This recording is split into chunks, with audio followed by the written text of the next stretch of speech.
What if the fastest way to build real strength isn't lifting heavier weights, but learning to hold perfectly still? Because Shaolin monks have been using 5 specific isometric holds for centuries to develop the kind of strength that looks impossible, breaking wooden boards, holding positions for minutes that most people can't hold for seconds, and building bodies that stay unbreakable well into their later years. But if you miss the one principle that makes these holds actually work, you'll strain through the positions and wonder why nothing's changing. So what makes these 5 movements different from every other bodyweight exercise out there? And what have most people been getting wrong about strength training? Let's start with the move that teaches your entire body to fire as one unit. If your entire back ever felt unstable when you went to pick something heavy up off the ground, you know exactly what weak posterior chain strength feels like.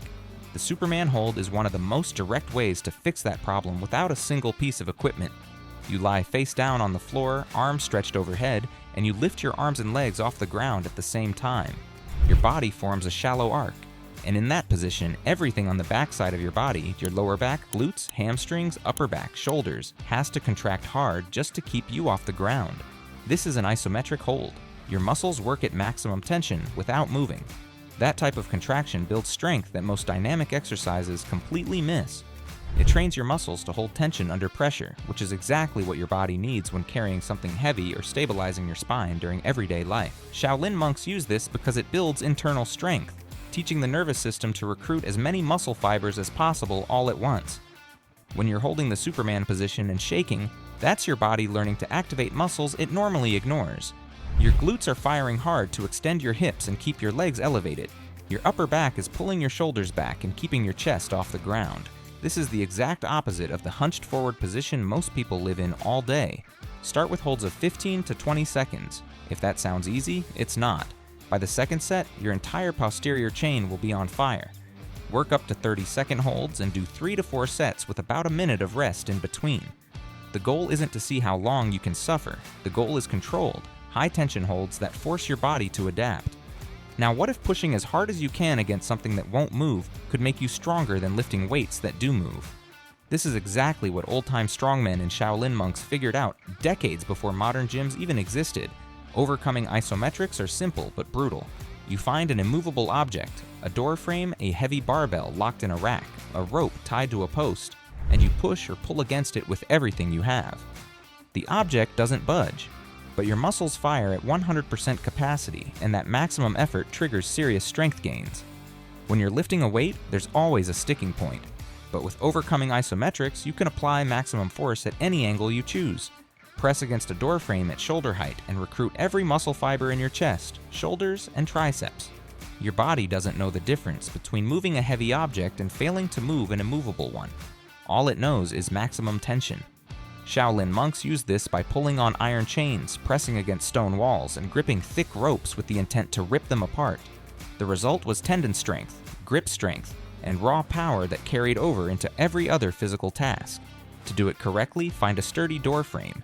Stand in the middle and place your hands on either side at shoulder height. Now push outward as hard as you possibly can for 6 to 10 seconds. Like you're genuinely trying to widen the door frame with your bare hands. Your chest, shoulders, and triceps should be fully engaged. Do 3 to 4 angles per session. 6 to 10 seconds of maximum effort per angle. Rest for a minute between efforts. This fries your nervous system in the best way, so don't overdo it.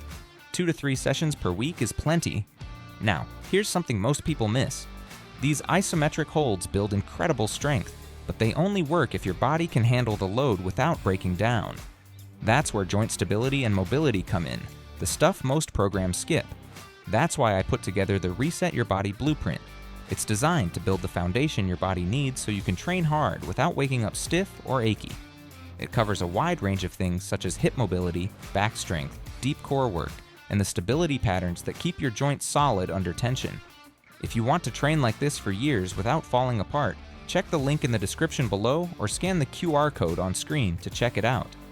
Now, have you ever watched a martial arts movie and wondered how fighters hold those deep, wide squats for what feels like forever? That's not movie magic.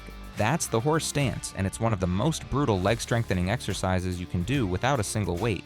You step your feet out wider than shoulder width, turn your toes slightly outward, and lower yourself until your thighs are parallel to the ground. Your back stays upright, knees push outward, and your weight sinks into your heels.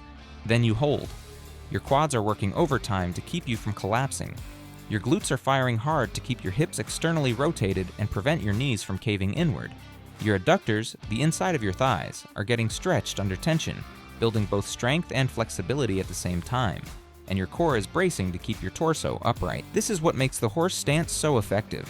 You're forcing your entire lower body to work together as a system at the exact angle where your muscles are weakest, around 90 degrees of knee flexion. That's where most people fail in a squat, and that's exactly where the horse stance makes you strong. Shaolin monks use this as the foundation of almost everything they do. It's not uncommon for a monk to hold this position for 3, 5, even 10 minutes. And the reason they can do that isn't because their legs are special. It's because they've trained their nervous system to tolerate discomfort and their muscles to handle sustained tension. But here's the part most people don't talk about. The horse stance isn't just physical, it's mental. After about 60 seconds, your legs start to burn. After 2 minutes, your quads are screaming. After 3 minutes, you're in a battle with your own mind. Shaolin monks use this to develop iron focus, the ability to block out pain and distraction.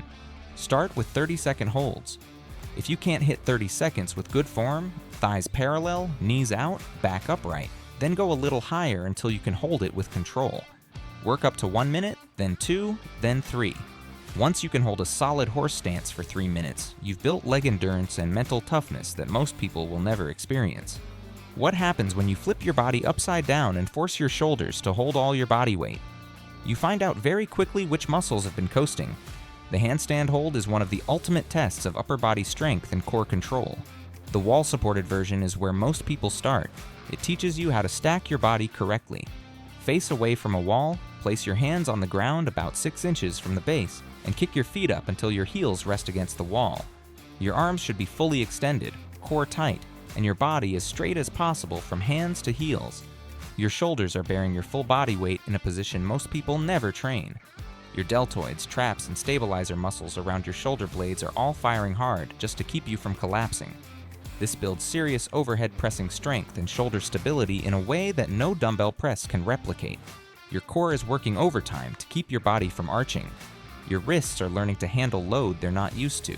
And your entire nervous system is recalibrating because being upside down changes how your body perceives balance and tension. Shaolin monks practice handstands and headstands for extended periods as part of their conditioning.